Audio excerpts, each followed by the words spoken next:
항공사 전문 강사 강재민입니다. 그동안 잘 지내셨습니까? 저도 여러분들의 만남을 손꼽아 기다리고 있었습니다. 여러분들과 재미있는 역사 이야기를 나누는 이 시간이 제게는 굉장히 행복하고 또 보람된 시간입니다. 그동안 여러분들의 많은 응원과 격려 덕분에 제가 여기까지 올 수 있었습니다. 앞으로도 많은 관심과 응원을 부탁드리면서 저도 초심을 찾고 끝까지 최선을 다하도록 하겠습니다. 오늘은 우리나라 최고의 고수로 꼽히는 그 유명한 원효대사에 대해서 한번 살펴보도록 하겠습니다. 너무나도 유명해서 여러분들도 그 이름을 한 번쯤은 다 들어보셨을 텐데요. 우리가 잘 몰랐던 그 원효대사의 숨겨진 이야기를 지금부터 저와 함께 따라가 보도록 하겠습니다. 먼저 원효대사는 너무나도 유명한 스님이죠. 종교를 떠나서 아마 원효대사 이름을 모르는 분은 없을 줄로 알고 있습니다. 그래서 시험에도 가장 자주 출제되는 승려 중에 한 분이라고 할 수 있겠죠. 이 원효대사는 7세기 신라시대 때 활동했던 고승입니다. 그리고 원효대사 하면 떠오르는 가장 유명한 이야기였죠. 바로 해골물 이야기입니다. 한국사를 빛낸 100명의 위인들 노래 가사로 나오는데요. 이 원효대사 해골물 이야기는 아마 여러분들이 한 번쯤은 다 들어보셨을 겁니다. 원효대사가 친구이던 의상대사와 함께 당나라의 불법을 구하기 위해서 유학을 가게 되는 것이죠. 가는 방법은 두 가지가 있었습니다.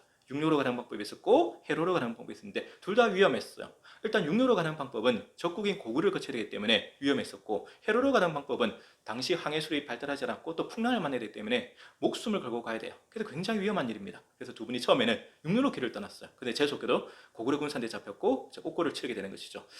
그래서 이번에는 바닷길로 가게 됩니다. 두 분이 길을 떠나다가 비가 오게 됩니다. 그래서 톡을 해서 하룻밤을 자게 되는데, 밤에 주무시다 보니까 이제 목이 말랐죠. 그래서 물을 마셨습니다. 굉장히 맛있구나, 달다 하면서 잤는데, 아침에 일어나서 보니까 이 토굴이 무덤이었던 겁니다. 그리고 그 물은, 간밤에 마셨던 그 맛있는 물은 그냥 물이 아니고 해골물이었던 겁니다. 이때 이제 두 분이 굉장히 부정적인 감정, 역겨운 감정이 올라오면서 토하게 되는 것이죠.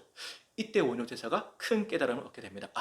모든 것은 마음에 달려있구나. 바로 일체유심조라는 말이 있지 않습니까? 모든 것은 마음에 달려있다. 내가 해골물인지 모르고 마실 때는 굉장히 맛있게 잘 마셨는데, 지금 해골물이라는 사실을 알고 나서는 굉장히 역겹고 더러운 감정이 올라온다. 모든 것은 마음이 만들어낸다. 이래서 깨달음을 얻은 다음에 원효대사는 당나라 유학을 포기하고 신라로 들어가서 불법을 전했다는 얘기입니다. 그런데 모든 국민들이 역사적 사실로 알고 있는 이 유명한 이야기는 역사적 사실이 아니고 허구입니다. 그럼 실제 역사적 사실은 뭐냐?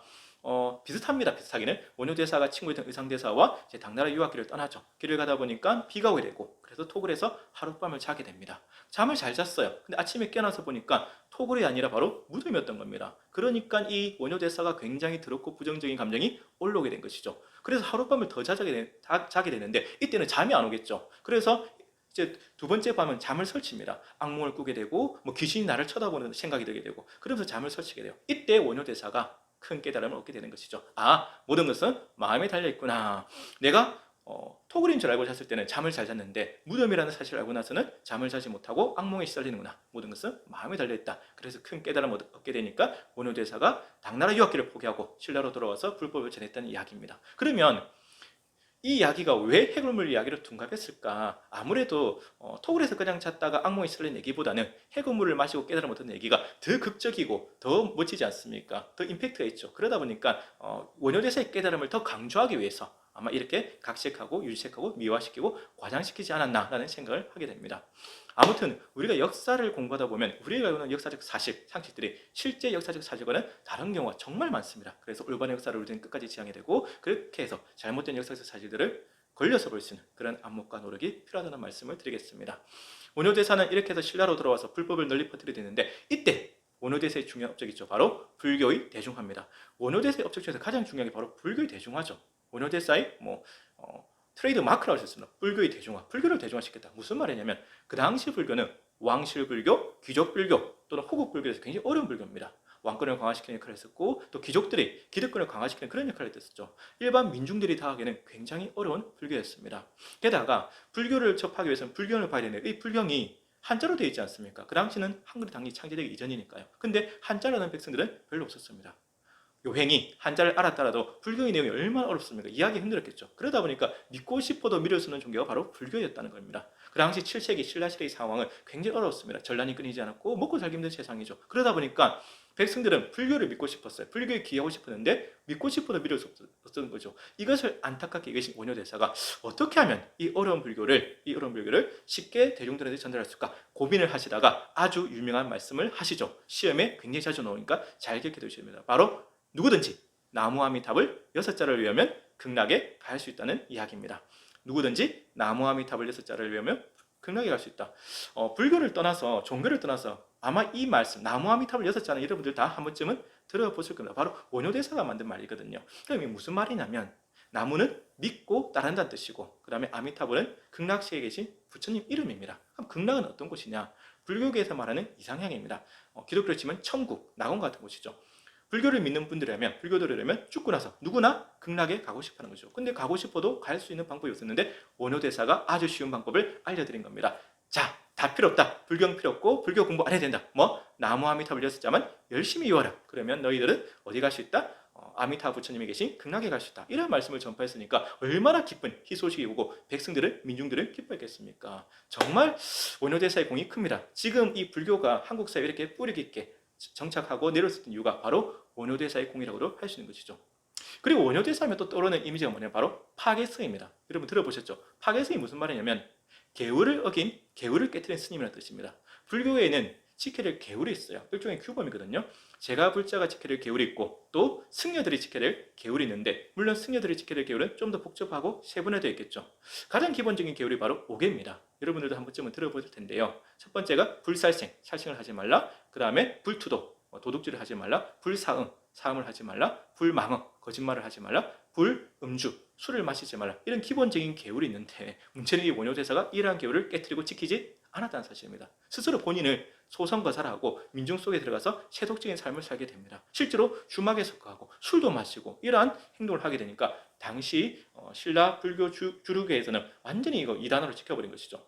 그러면 원효대사가 왜 이런 행동을 했을까? 세속적인 쾌락 때문일까? 저는 그건 아니라고 봅니다. 원효대사가 이렇게 계율을 깨트린 데는 뭔가 깊은 뜻이 있겠죠. 무엇일까 한번 생각해보면 원효대사는 아마 분별심, 경계를 깨트리고 싶은 것 같아요. 우리는 항상 분별심을 내죠. 예를 들어서 어떤 것은 좋고 어떤 것은 나쁘고 어떤 것은 깨끗하고 어떤 것은 더럽고 이렇게 우리는 구별을 하게 됩니다. 예를 들어서 사찰은 신성한 곳이고 술집은 부정한 곳이다 이렇게 나누지 않습니까? 이러한 구별, 이러한 경계를 깨트리는 것을 보여주고 싶었던 것 같아요. 장소가 중요한 것이 아니라 어떻게가 중요하다. 그러니까 어디서가 중요한 것이 아니라 어떻게가 중요하다.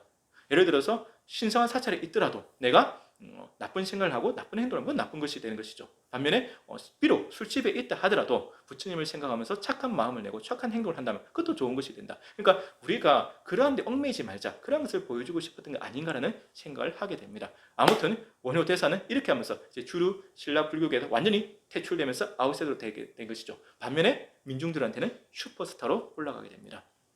자, 원효대사는 너무나도 큰 족적을 남겼습니다. 한국 불교에. 아니, 동아시아 불교계 전체도 큰 족적을 남겼어요. 실제로 이 원효대사는 중국과 일본에도 굉장히 존경받고 추앙받고 있거든요. 이분이 학설로도 굉장히 뛰어났습니다. 교학적 지식도 뛰어나서 부처님의 경전에다가 주석을 다 달았는데 지금까지 전해지고 있는 이 원효대사의 저서가 거의 150권에서 200권에 달하는데 그 깊이가 굉장히 있습니다. 자, 그래서 원효대사 이야기는 다음 주에도 이어서 할 텐데요. 이 원효대사 하면 또 떠오르는 유명한 이야기였죠. 바로 원효대사와 요술공주의 러브 스토리입니다. 이 이야기도 다음 주에 한번 살펴보도록 하겠습니다. 그리고 이 원효대사 강의를 마치면서 저는 많은 생각을 하게 됩니다. 오늘 우리 한국 사회에도 던지는 시사점이 더 보는 것이죠. 뭐냐면 원효대사는 육두품 출신이었거든요. 그리고 국내파였죠. 비유학파입니다. 그리고 파괴성으로서 아웃사이더였죠. 그래서 신라 주류 불교계에서 대접받지 못했습니다. 민중들한테만 영웅했던 것이죠. 반면에 원효대사의 친구였던 의상대사는 진골 출신의 금수저였고 당나라 유학파였죠. 그러면서 주류 불교계에서는 대접을 받았습니다. 이러한 모습이 현재 한국 사회도 오버랩되는 것이죠. 지금도 유학을 갔다 와야 미국이나 유럽 같은 데 유학을 갔다 와야 대접받는 세상이죠. 스펙이 중요한 건 아니라 뭐죠? 내면과 실력이 중요한 것. 실력이 있다면 유학을 가든 가지 않든 중요한 건 아니라는 거죠.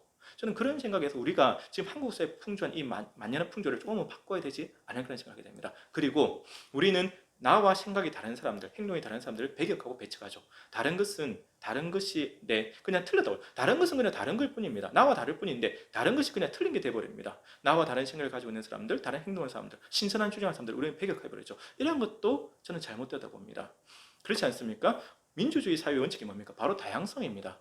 다양한 가치, 생각 이런 것들을 포용할 수 있어야 되는데 나와 다르다해서 배격하는 것은 좀 멀리야 되지 않을까. 그러한 점에서 오늘 원효대사 가르침이 지금도 시사한 바가 저는 많다고 합니다.